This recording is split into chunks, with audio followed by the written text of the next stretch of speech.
Hello, everyone, and welcome to the Creative Conversation podcast, where we talk about our creative life and everything related to our artistic journey.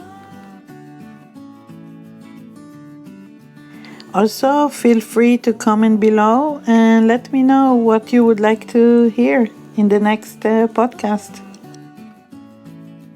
And if you're listening to this podcast on YouTube, you're watching me making vintage art with a gel plate. Basically, I'm making gel prints of my vintage cameras. Okay, so now let's begin.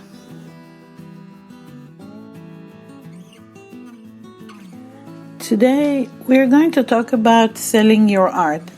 And I don't mean to talk about how to sell your art, but I'm more interested in talking about it from a philosophical perspective and not a technical aspect of it. I actually searched this subject online and I wanted to see what other artists have to say about it. But all I found was that most people are talking about pricing your art. And they want to help you and tell you how to price it because there's a lot of disagreement about the subject among artists. There's some sort of formula you can use, and also you can price it by size, meaning by square inch. And then when you do price it by square inch, there's some disagreement on how much a square inch is worth. Stuff like that. Honestly, I was quite lost after listening to a couple of these ideas. So most of these advice givers, and I mean it in a very respectful way, they were talking about how to price your artwork, where to sell it, meaning where you can find your ideal customers. And they were talking about how to actually sell your art.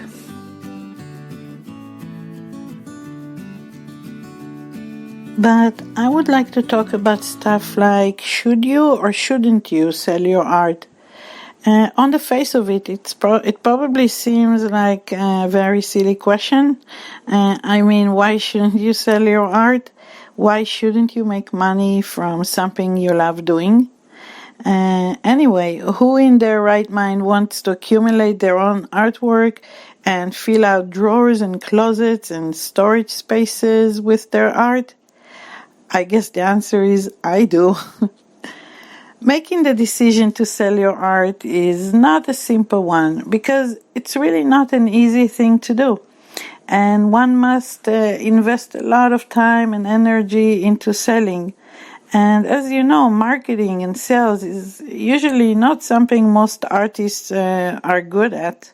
In fact, most artists dread the marketing part of the whole thing, especially if it requires them to leave their studio and socialize with others, God forbid.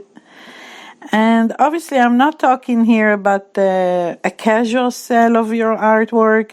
When someone, let's say, sees your artwork somewhere online maybe, or hanging somewhere, and that person is interested in buying your art.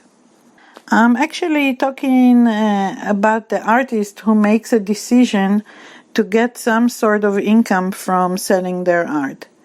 Maybe they are full-time artists, but I guess if you are at the point where you're already deciding to be a full-time artist, you're probably already making some income from it, and now you're taking that big step and becoming full-time.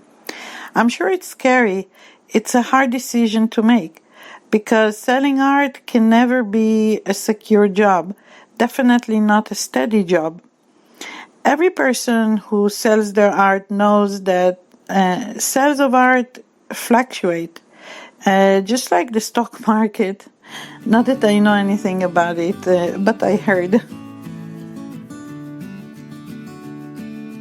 And And I know some people think it's so easy to be a full-time artist. It's a great life of leisure. All they do all day is hanging out in their studio and sitting in coffee shops, wearing a beret. But yes, this image is so far from reality. Full-time artists have to invest so much in marketing and selling their art, showing their art in different venues, and in many cases they end up actually losing money. And on top of it, many artists are introverts, so it's very difficult for them to talk about their art, let alone try to sell it.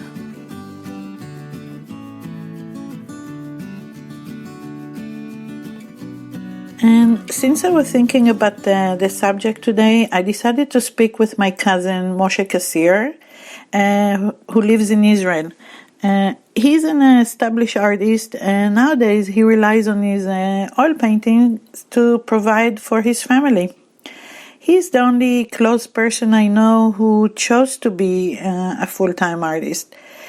And by the way, I will link to his website in the description below this video, so you can see his beautiful work for yourself.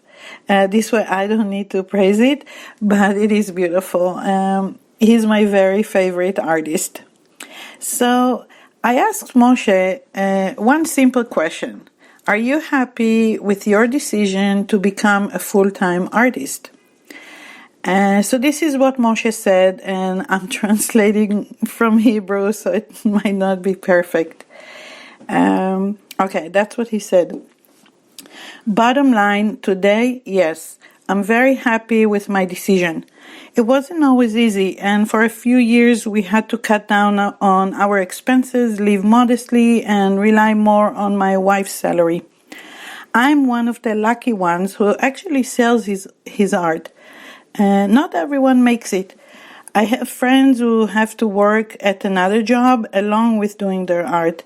Some of them have jobs that are related to their artistic talent, like teaching art, but some of them have random jobs.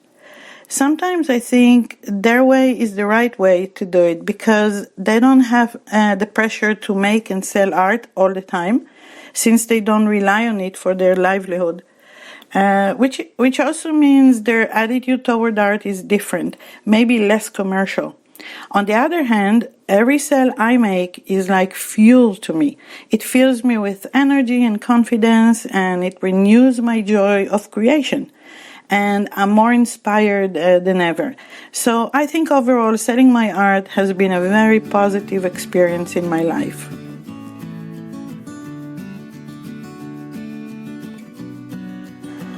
Okay, so that's what Moshe told me. So it wasn't an easy road for him. And also I think we have to keep in mind that it doesn't always end in success. And not every story has a happy ending. So selling your art, even if you don't do it as a full-time job, is not easy. It takes a lot of work and energy, and the competition is great. In the 90s and early 2000s, when I began putting some of my photographs out there, there was no competition. These were very exciting times to be a photographer. I wasn't even trying to sell anything, but quite often someone would email me. Yes, remember email? And they would ask to buy one of my photographs. Sometimes they wanted my photos for a book cover, a magazine, a brochure, a music CD cover, and sometimes they just wanted the print. So I thought this is not bad at all. So I set up a website, which I have to say was hard work, took me a few months, but it worked nicely for me. And I especially liked it when an interior designer would buy large prints for me that were used for hotel lobbies and offices. But then came digital cameras and everybody began taking pictures, and there were all these websites that offer stock photos, So selling my prints, it just slowly died down. I'm pretty sure it's really not that easy if you're a photographer nowadays and you want to sell your photos. What do? You need an online store, and then who's going to find your store, right? So you need some presence on social media like Instagram. And I'm not saying it's impossible to sell your photos or art. I'm just saying it takes a lot of commitment and a lot of work to be successful. The only problem is that I feel that hard work doesn't always mean success. Sadly, this formula doesn't always work. And by the way, selling stock photos seems to me like a terrible deal for the photographer. And if you do decide to do it, be ready to shoot a lot of photos that you think might sell, but not necessarily something you might enjoy. But of course, this is just my take on it. The fact that there are a lot of people out there who do just that. They work hard and they take photos and they try to make a nice side income. And there's nothing wrong with it.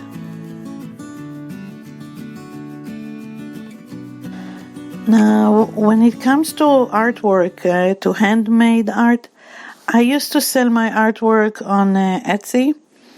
The problem was that every time someone bought my art, it felt bad and it was hard for me to let go. For some reason, I get so attached to my art pieces. So at some point, I took them all down from Etsy, and I didn't close my store because I'm still selling a few of my ebooks there, but I really never even check my store over there. Etsy is one of these places I will never understand. They have some kind of a variable, and no matter what you do, sometimes you sell every day, and sometimes nobody comes to your store, and nobody really knows why.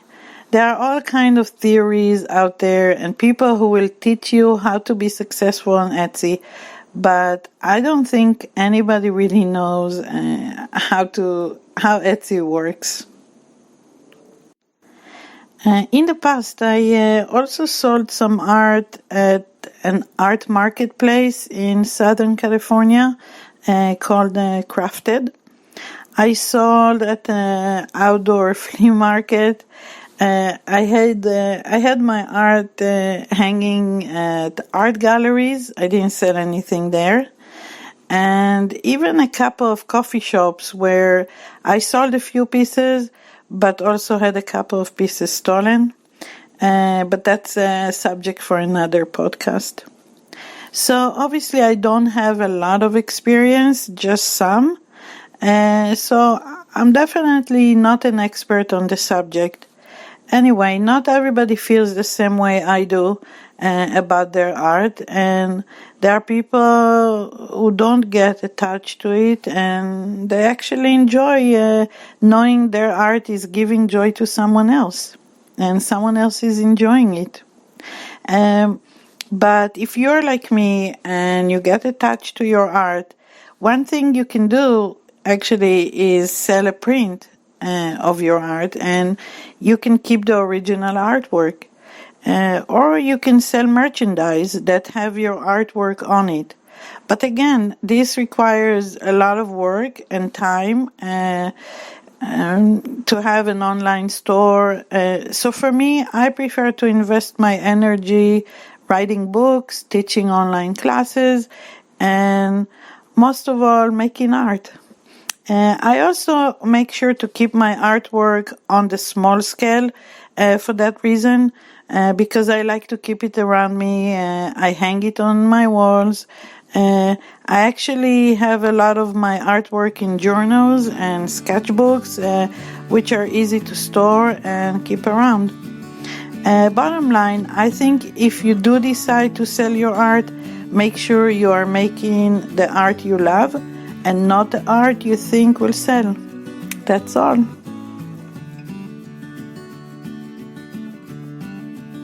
And if you're interested in taking my new class, Gel Printing Images, you will learn how to transfer your own photos with a gel plate over a beautiful background and some text.